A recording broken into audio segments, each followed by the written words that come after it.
Uncertainty grew over the political fate of Malaysia's 94-year-old Mahathir Mohamad on Friday after the royal palace rejected a plan for selecting a new prime minister announced by the man who has dominated the country for decades.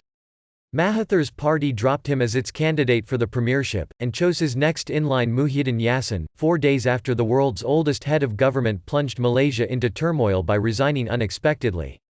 Widely perceived as an attempt to consolidate power, Mahathir's resignation on Monday tore apart an alliance with old rival Anwar Ibrahim, 72, that brought them surprise election victory on an anti-corruption platform in 2018.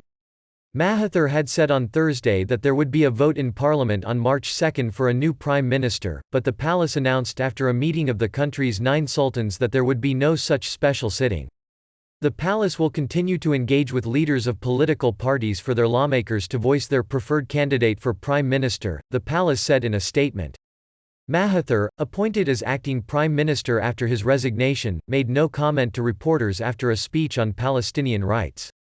Mahathir had said on Thursday that Parliament's vote was needed after the king failed to find any candidate able to win majority support during 2 days of consultations with the 222 elected members of parliament. But his announcement had angered Anwar, who said the king has the power to choose a prime minister based on whoever he thinks is most likely to be able to form a government.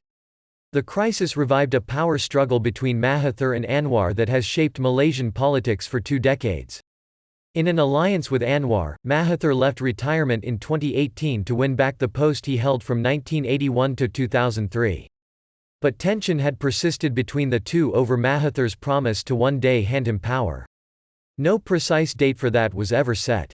Their victory in the 2018 election had ended 6 decades of rule by the United Malays National Organisation (UMNO) under then Prime Minister Najib Razak, who is currently on trial for corruption. Anwar's alliance said on Friday he should be given the chance to speak to the king to convince him that he had the numbers to win a majority in government. But UMNO and Islamist party PA swung support behind the candidate put forward by Mahathir's Bersatu party for prime minister, 72-year-old former Interior Minister Muhyiddin, identified by Mahathir as a potential successor. The nation's fate hangs in the balance, said Liu Chin Tong, a member of Anwar's alliance.